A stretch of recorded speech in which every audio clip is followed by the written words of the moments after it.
Did you say, oh, no, there? You said, oh, no, when I mimed? What's wrong with you? You're getting paid your $10, you bastard! Do you believe that? I was just trying to do something interesting, to do some miming. People love miming. Everybody hates miming, don't they, everybody? I mean, do you ever see a mime and go, stop, no, stop?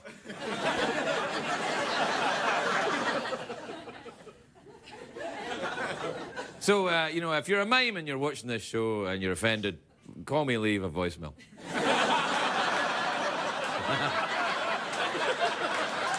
You know? Do you know how at the start of the show, like, sometimes there's really exciting things. Well, there's not very exciting things, but sometimes you know, there's puppets or I sing or something like that. Well, there's none of that tonight, and I'll tell you why. Don't you all?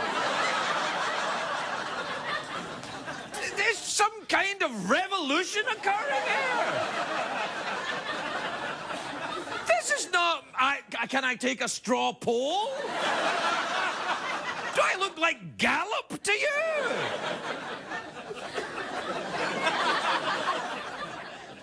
By the way, I made a few movies under the name Gallup. You may recognize me. I was the cheeky stable boy. Anyway, you know how there's sometimes things that are exciting at the start of the show? That's not happening tonight. Don't know! Because the rest of the show will be exciting.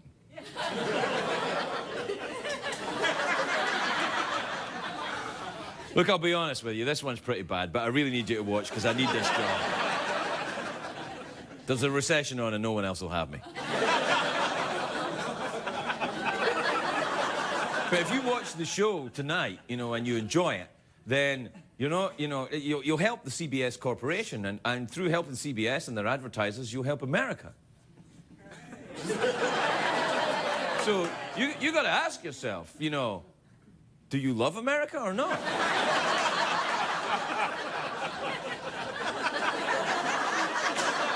It's a simple question of patriotism. Are you going to watch the rest of the show? Or are you going to be a traitor to your country? I thought so. I'll see you after the commercials.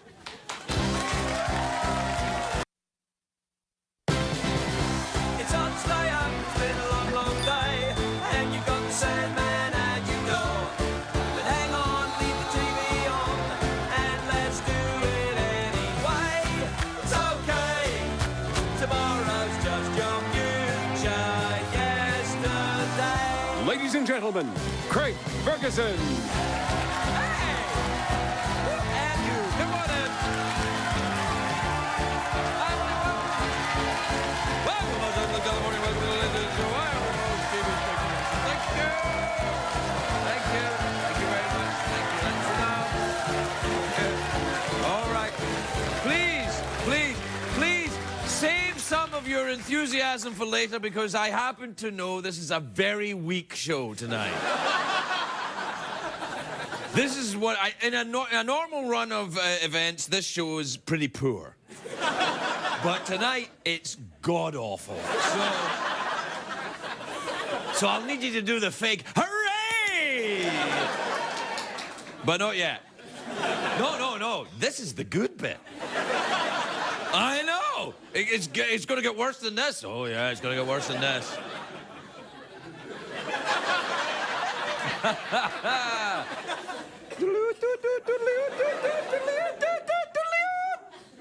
It's a great day for America, everybody. Yes, it is.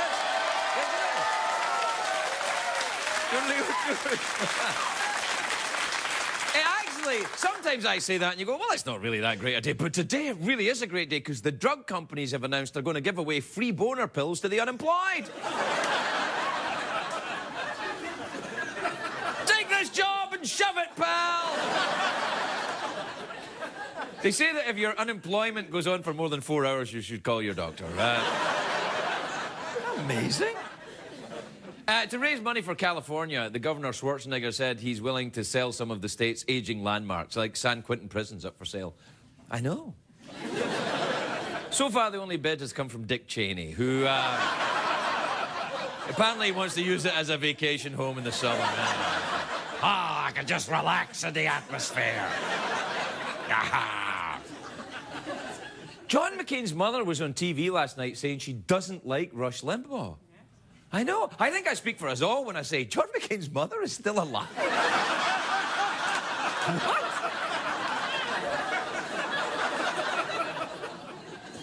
What? Good on you, Mrs. McCain. There's very big news from here in Hollywood, as you can see outside. The greatest living American movie director, Martin Scorsese, announced his next film, and it's about Frank Sinatra. Yeah! They announced it today on the 11th anniversary of Sinatra's passing, and there's all kind of rumours who's going to play Sinatra. Scorsese apparently wants Leonardo DiCaprio, because he's part Italian. You know, DiCaprio. I do Leonardo and DiCaprio. Sounds completely Italian to me. What, that DiCaprio, is that a Polish name? No, I don't think so. Anyway, apparently Scorsese wants Leonardo DiCaprio. He's worked very successfully with him in the past. But apparently the studio wants Johnny Depp. Not so Italian. Not at all, actually. And some Italian Americans took to the streets today. You know, they were yelling, honking horns, talking with their hands, acting all crazy. Then they heard about the movie. Now... Now they're very upset. What's a Scorsese doing? Johnny Depp, he's the gay pirate. He gotta play Sinatra. CBS doesn't endorse my impression of Italian Americans and would like to distance himself from the ensuing furore. Anyway, Scorsese doesn't just have to cast Sinatra. He's got to cast a whole Rat Pack. And I have some very exciting news for you. I want to tell you, it'll be in the papers tomorrow. Martin Scorsese called me this morning and asked me to play Liza Minnelli. There's a striking resemblance. You see a picture? Look at the picture. There you go.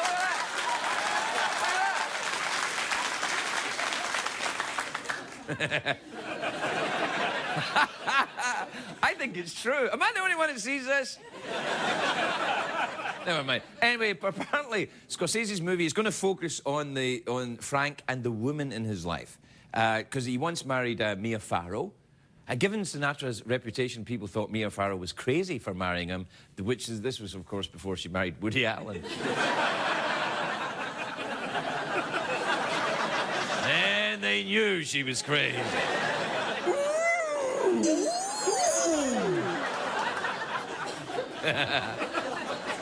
You know what, Scorsese, if you're watching tonight, you know what your film needs? This. Ooh. You put that in, people will be throwing Oscars at you, pal. Sinatra. Oh, yeah, Frank Sinatra had a lot of nicknames. They called him the chairman of the board. Now, only someone as cool as Sinatra could pull off a nickname that dull. Chairman of the board. That's like having the nickname assistant manager of human resources. Sinatra was also known as The Voice because his voice was so beautiful. It's the same reason I'm known as The Wiener.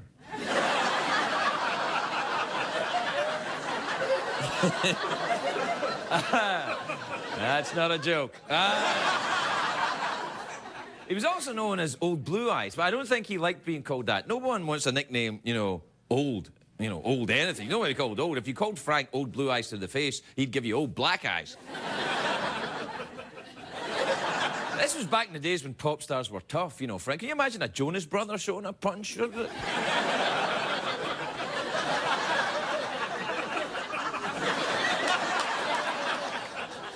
Purity ring.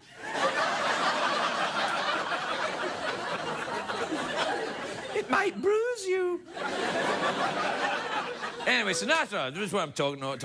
Every time I think about the Jonas Brothers, I get distracted by their adorableness. Anyway, Sinatra is what I'm talking about. Sinatra was the first modern pop superstar. Because remember, in the 1940s, pop music was very safe, It was very predictable, very bland. There was all this crap on the radio, exactly as it is today, actually. And then Sinatra came along and he shook things up. He was very popular with the teenage girls who were called bobby socksers, who were the bad girls of their time. They wore the little poodle skirts to the knee and they rolled their socks down to the ankle. It was the 1940s equivalent of the tramp stamp tattoo just above your ass.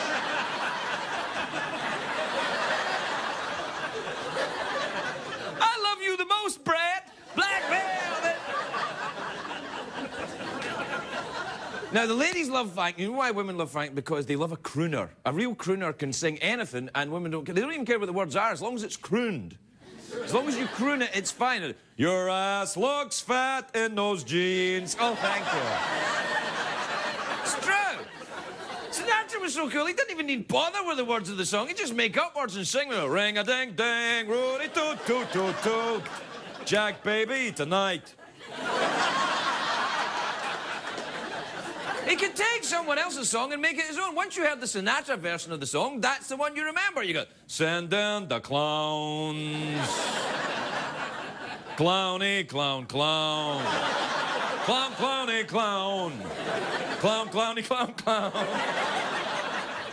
And he had all different songs about different cities. He had that song, L.A. is my lady, which was better than the follow-up song, Denver is my bitch.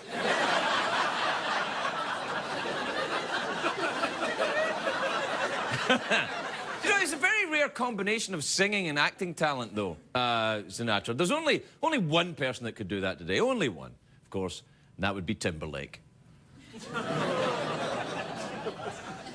That's when your phony enthusiasm could come in. We're right back, everybody.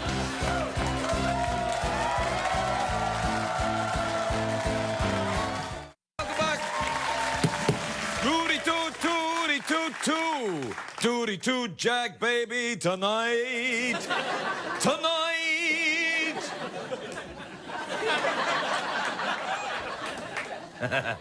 You know, Sinatra's signature song, of course, was My Way. Well, it was. I mean, that's one of them. You know, it was a remake of a French pop song that had different lyrics, and there was someone else who tried to remake the same song. You know who it was? David Bowie. Yes, he did.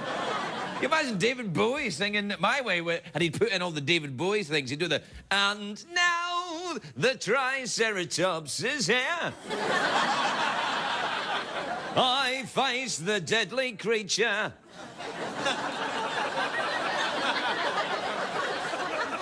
Come on, that was actually pretty good, I think, to be honest.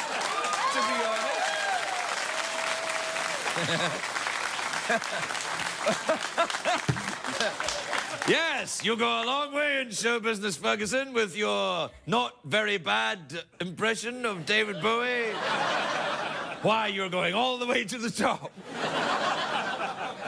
Do we have time for the emails? Yes, and yes, we do. Oh, no, Sinatra email jingle. Roody toot, yeah.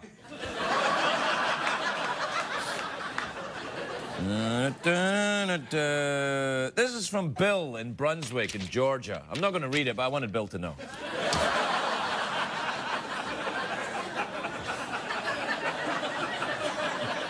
You know why, Bill, you know why. This is from Kelly in Delaware, Ohio. Delaware, Ohio? Oh, I guess there's a town called Delaware in Ohio. Good, I'm glad that didn't come up in the citizenship test. Kelly says, Dear Craig, is your favourite part of the cake the frosting or the actual cake part?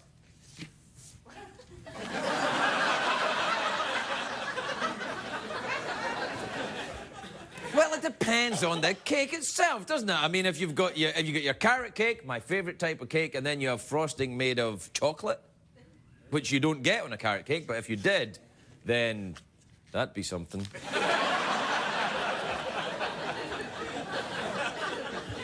And now the end is near, and Triceratops ziggy from the down. This is from Kevin in Toronto, in Ontario, which is in Canada. I know it's in Canada. Now, let me see. If anyone mentions Toronto, shall I tell him?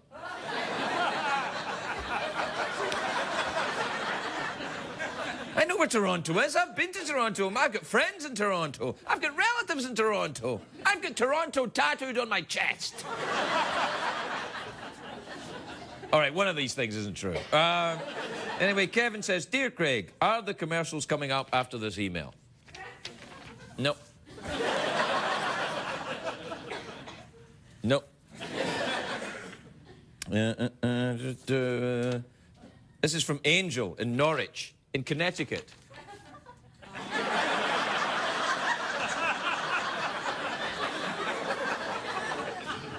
I thought it was the one in Canada. Well, it's not. Toronto's in Canada. I think he knows. Angel in Norwich in Connecticut says... Connecticut's lovely, isn't it? Yeah, Murphy. Angel says, Dear Craig, Amy Smart gave you a dog statue the other night. Why isn't it on your desk? She did, actually. Because it's here, that's why. I can hear you on, and you're not going to bait me with that.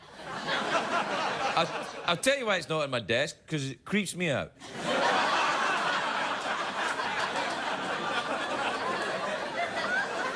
Come on, that's just the kind of thing that Brendan Fraser would find in one of those movies, in a tomb, and then from ancient Egypt, and it would curse him. He'd all be having a fever and everything, and he'd be like, oh, oh, put me back where I belong. Where do you belong? In a crappy gift shop. Oh.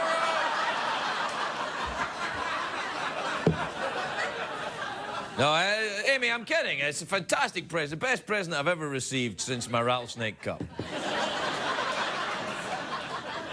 You know, it's actually, I tell you what, it's my birthday on Sunday, and I can't imagine anyone getting me a gift to match the giant dog.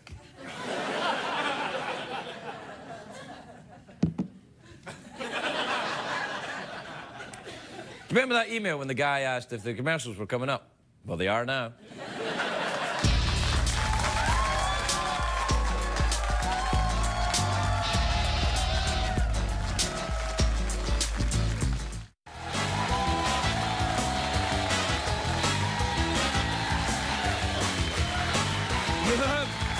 Welcome back, everybody.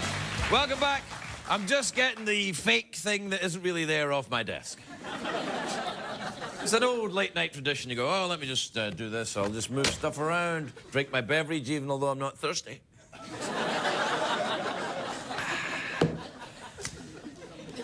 Do we have some music for that non-existent band?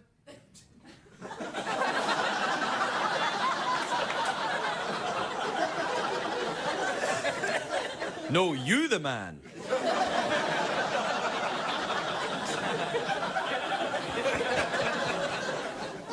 We're deconstructing the entire format. Hey, you know this week in the Senate, they began to debate that bill that would enact the major credit card reform. And we've got an update now. Here with an update live from the Capitol in Washington, D.C., our very own Tim Meadows, everybody. There you are. Can you hear me on the satellite, sir? Yeah, I can hear you, Craig. How are you doing there, Tim? How are you? I'm good, Craig. I just saw that new Star Trek movie. Wow, that girl who plays Uhura set phasers on bone, right? Yeah, I'd like to live long and impregnate her, right? Tim, stop it. This is a report. It's meant to be a report about credit cards. Okay, well, how about this? I'd like to swipe my card in her machine, right? And by machine, I mean her sweet, sweet All right, that's enough.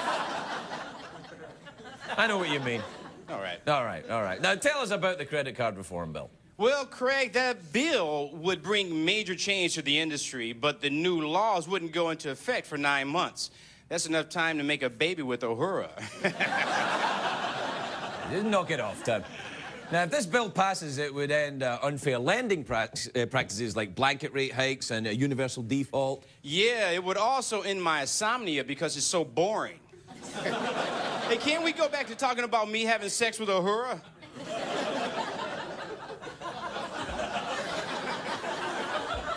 You, my friend, are very lucky that this is a fake news report. I'm telling you that.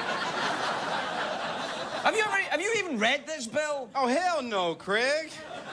Look at this thing, man. It's huge. It scares the crap out of me, man. Last time I saw a legal document this size, it was a restraining order. Damn you, Beyonce! Beyonce took out a restraining order against you? Yeah, you know, Craig, apparently that song goes, if you like it, then you should have put a ring on it, and not, if you like it, then you should try and put it in the trunk of your car. Yeah. I thought it was, if you like it, then you should have cooked your ding-dong on it.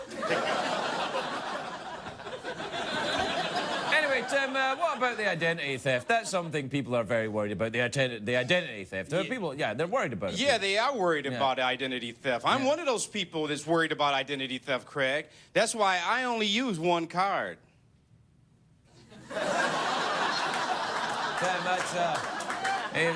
that's a coupon for a lap dance. Oops. My bad, Craig. Wait a second. Here's the card that I use. Hey, that's my credit card. Yeah. Damn! It's got my photograph on it. Yeah, there you go. How could you do this? Well, Craig, I had no choice. My credit cards won't work anymore. I'm up to my ears in debt. I even had to take a side job as a phone sex operator. Oh, great. Hi, this is Jasmine. Yeah, I'm just lying around my dorm room in my panties. Hi, Jasmine. How are you? Jasmine, I kind of wanted to talk to Tim. Craig, is that you? Damn it, you pervert. You're right. I'm sorry, Tim. You know, apologize to Jasmine, too. Come on. Sorry, Jasmine. She does not forgive you. She can be such a bitch. All right, that's enough. 10 Meadows, everybody. We'll be right back.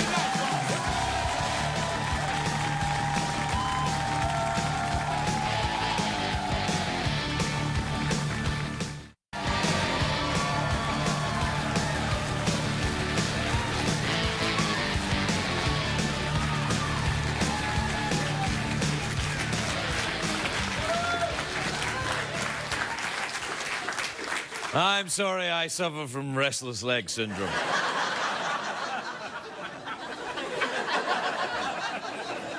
People who really suffer from restless leg syndrome are really annoyed when I do that. I'm really fed up with them doing that. My first guest, you'll probably know him from the NBC show, the Deal or No Deal. It's awesome. And Howie Do It, of course. Please welcome Canadian wonderkind Howie Mandel, everybody.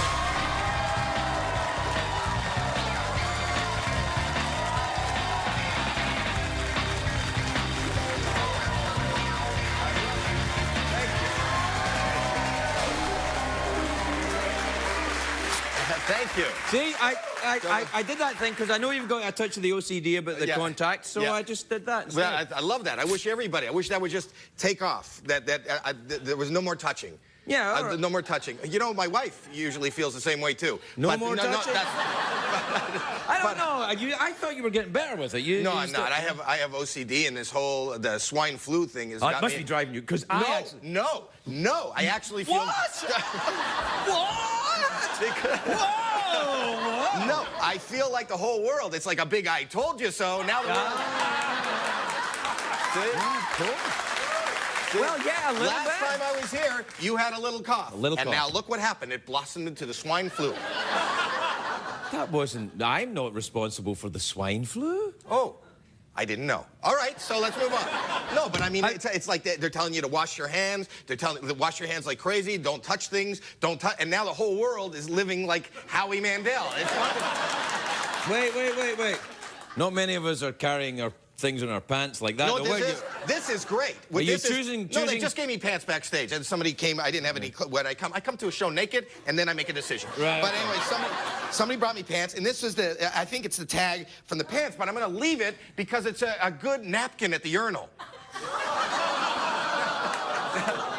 You know, a couple seconds. Urinal napkins? A urinal napkin. That way I don't even have to touch myself. I just a little napkin.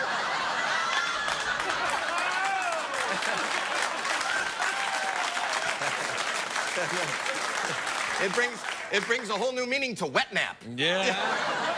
I don't know. I thought you were just choosing swatches for your... No, you know. yes, for the drapes, the upholstery. What I see is I see drapes. Look at this. Mm-hmm. No, I didn't. Oh, listen, congratulations, by the way. Congratulations, you just got nominated for an Emmy. I did. For the game show host, daytime game show host. And I'll tell you something. I was just watching the show today. It airs every day. It's syndicated every day. Check your local listings. I was watching myself, and I thought, God, I am great. So what a coincidence that I was nominated, and hopefully I'll win. I don't... What? What happened to you, man? You never used to be like this. You know what? I got big-headed. You got big-headed? I did. Because you were Canadian for such a long time. By the way, Toronto's there's a from guy there. Yes, over there. I know. He'll tell you where Toronto is Yeah, if you want. That's the man who invented GPS. Yeah. That's Really? Gordon Peter Solomon. Yes. I know what everything is. Yes. Now, how can I help everyone? You know what made me big-headed? I have to tell you. I was talking. I'm not usually big-headed, but you have a producer who talked to me and Megan. She's right there. Yeah. Yes. Megan's over there. And she talked to me yesterday, and she reminded me. You know, all the accolades we get, and just the fact that we have a job. That's a big accolade. We don't include me in your Emmy accolade land. No, I said we have a job, right? If you have a show. There's a lot of people out there that don't even have a show. But that's aren't there? I don't What are know you what's- laughing I at? don't You know don't have what's a that show. You're right, but I think they're laughing because apparently if you're unemployed, you get free boner I know. pills. You know, I know why they're laughing.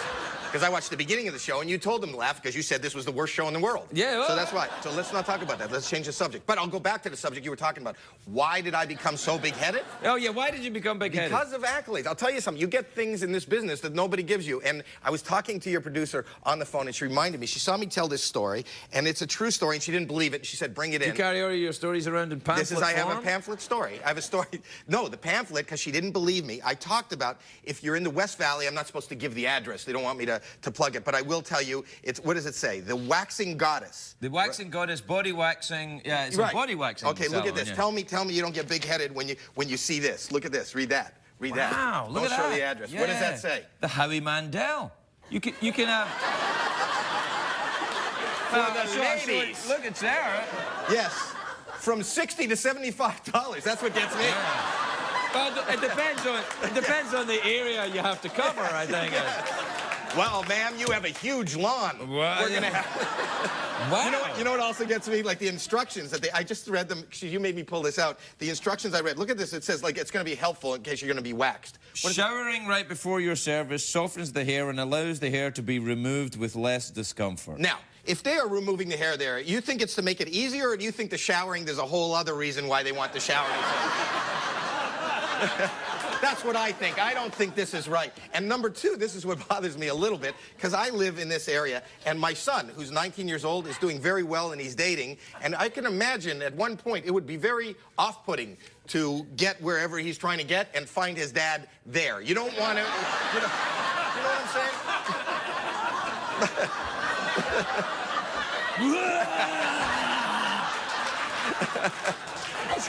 I'm good. So you ask why I'm big-headed. You have a body waxing named after you. Most people go for a sandwich. Larry King has a sandwich. You know, I mean. I have a taco. Yeah. Well,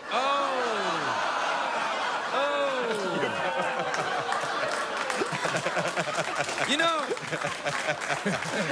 I love it. I just see there's some people in the front row. He's explaining it to her. Yeah.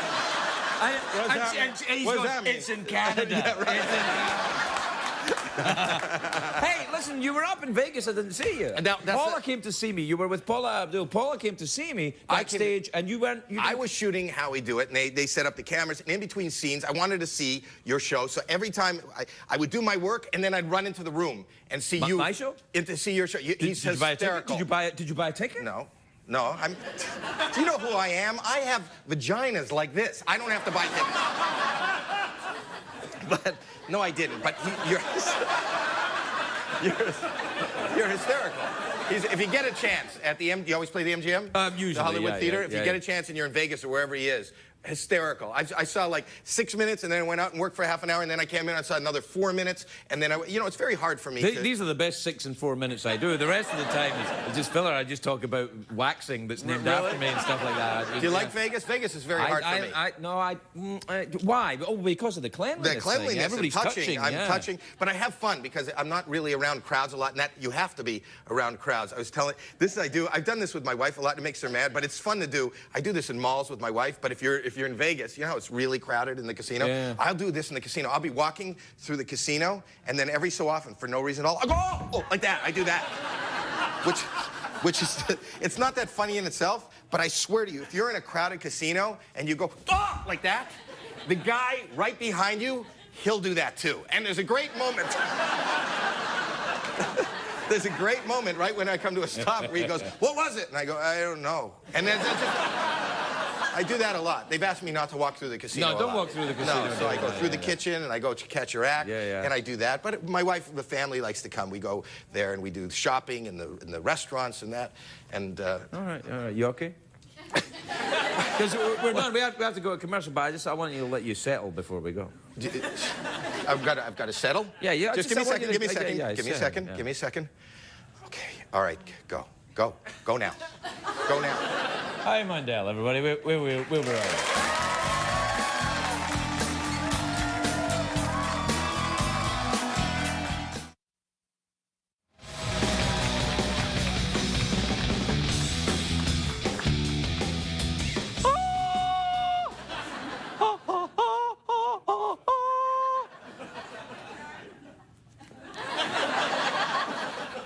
This is the best book I am about to read.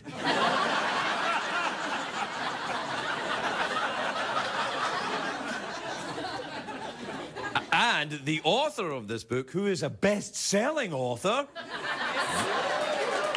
Wait a minute. This is the latest book, Life Sentences. It's in stores now. Please welcome the prestigiously talented Laura Lippman, everybody. Laura Lippman.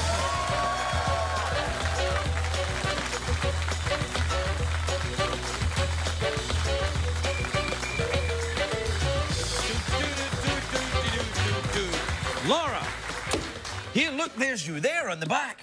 I know it doesn't look like me. It does a bit, actually. Yeah, let me see. Yeah. Do this. Oh, yes. There you go. Yeah, that's you, all right. Let me just check your ID. Yes, it's you. We can continue. Now, you write the scary books. Well, they're kind of thriller-y, kind of mystery-y, kind of detective-y. Well, you write them. You tell me. That's the perfect description. Kind of mystery, kind of crimey. I mean, they're dark. They're crime novels. Yeah, they are. They're mysteries. Yeah. Things get solved. And do they happen in Baltimore? They all happen in Baltimore. Because you're from Baltimore. I'm from Baltimore. I like Baltimore, you know. You've been there. I have, yeah. And John Waters is from there. I know John Waters, because it's a small town. We all know each other. I mean, really, yeah. I like John very much indeed. Oh, John's a terrific writer. I don't wish to out him in any way, but I think he might be gay. Possibly. He's very discreet. I'm just saying, you know. He's not flamboyant in any way, but I think he might be. You know, eventually he might decide he wants to. He might tell the world at some point where he stands on that particular thing. Now, what's this one about then in the Life Sentences then? It's about a memoir writer who goes home to investigate a long ago crime and finds out that her own life story is essentially unknown to her, that she's been wrong about everything. And did you were a writer, a reporter, a journalist? A reporter. I've never written a memoir. I know you're writing a memoir. I've finished writing it. What's that hard to do? Because I can't imagine writing a memoir. Yeah, I just made it all up. Yeah.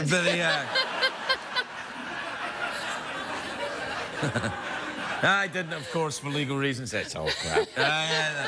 No, it wasn't that bad. It was easy because I've done it all, so I just did it. But I was very clear at the beginning to say, look, this is how I remember it. It might not happen this way. It's how I remember it. People are laughing. Two different things. Yeah. They're two very different things. This book was born in part because my husband had this story that he loved to tell, and it was this great childhood memory. All these wonderful, vivid details. It turned out almost all of it was wrong. When we finally checked it out, it was a memory of a baseball game. It was all wrong. And he was telling it on opening day 2005. And someone said, oh, I don't think it happened that way. Yeah. And we looked into it. It was like, no, it was all, I mean, it was essentially true. But all of the facts Well, I think happen to be essentially wrong. true is fine in a literary sense. I mean, I do. Like, I actually today, I got the copy editor's notes for the book I'd written. And the copy editor, there was some guy that I wrote in that used to go to a club that I was the bouncer at in New York in the 1980s, right? And it's a dark time in my life. And the copy editor wrote, I can't find any record of this person existing. Can you prove he existed? And I just put, no. No, I can't. So you can take it out or put it in, but I can't. What do you want me to do? Go, where am I meant to find a guy called Sparky? You know. No, I know. Yeah, I know the whole copy. But you write about it's based in your world a little bit because you were a crime reporter, right? I was a reporter. I did police reporting. I think I did everything but sports over 20 years of being a reporter. If you name a beat, I did it. I covered it. And you did the homicides and all that? Oh yeah, I did lots of homicides. Doesn't it make you feel have a very jaded view of humanity looking at all that stuff? You can go either way. You can become very jaded, or you can actually begin to think, you know what? I mean, the thing that killed me in Baltimore, Baltimore at its worst, almost a homicide a day. Like really every 36 hours, someone was being murdered in Baltimore. And most of those stories were one paragraph. And that just killed me. I thought that's wrong. And so it actually made me take homicide more seriously and be less jaded because I was thinking of all the stories that weren't getting told. Right. Yeah. Because your husband, of course, is famously the creator of the Wire, which is a spectacular opus about Baltimore. It's really like that. Parts are like that. I mean, yeah, Because that's I watched story. The Wire and I was like, oh yeah, that's kind of like where I grew up. Oh, Glasgow, right? Yeah, Baltimore and Glasgow are so much alike. Tell me about it, girl. I know. Have you been there? As a matter of fact, Glasgow, I was there last fall when I found out that a dear friend had died. And I found out that Glasgow was a city where you could walk around with tears streaming down your face. Nobody noticed and nobody cared, which is sort of a blessing at the time, but I've never felt more at home in any other city than Glasgow. There are three cities that I noticed. Well, it's kind of four. There's the Glasgow, Baltimore, Cleveland, and Boston. Because they all have that same kind of about them. And there's only one other town that I've noticed like that, which is Moscow in Russia. Oh, that I've not been to, but I feel at home there too. Yeah, yeah. It's very similar, kind of lots of alcohol and reading. Yeah. It's awesome. It really is an awesome place. It's fantastic. Do you see much of John Waters these days? I think he's on the show soon, isn't he? A couple of weeks. Yeah, well, I'll tell the story because it was outed in the newspaper. We tried to keep it secret. John Waters was my minister. He married us. John's a minister? Mm-hmm. But Pray tell, of which church would John be a minister? Universal Life. Universal Life Church. And he asked us to keep it a secret, but some nosy reporter went and looked up our marriage license down at the courthouse because he doesn't want to marry anyone who calls up and asks. But John has married, I think, 16 or 17 couples, and at least all but one of them are still together. That's a pretty good track record. That's not bad. Do you know that Mr. Rogers was also a minister and he married people too? I didn't know that. Yeah, he would put his cardigan on and marry people. He did it. He's a friend of mine, lives in Florida. He got married to his wife, Mr. Rogers. He's been married to her for 30 years or something. Well, did he have that kind of ministry that, you got out of the back of Rolling Stone or off the internet? Mr. Rogers? I don't think so. No, he was like the real thing. I think he got his by special sweater power or something. No idea. Anyway, the book is called Life Sentences. It's out now. I'm going to read this. I will. I promise you. Oh, that's lovely. Yeah. Because it looks very exciting to me. I read your novel. You did? I did. Do you like it? It was excellent. It was amazing. I was You can really come back then impressed. if you want. If you want to come back here, you can come back here for my next book if you like. Laura Lippman, everybody. We'll be right back.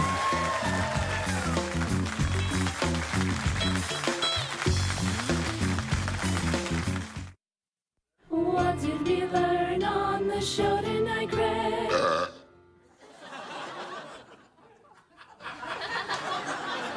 I went too long. Good night, everybody.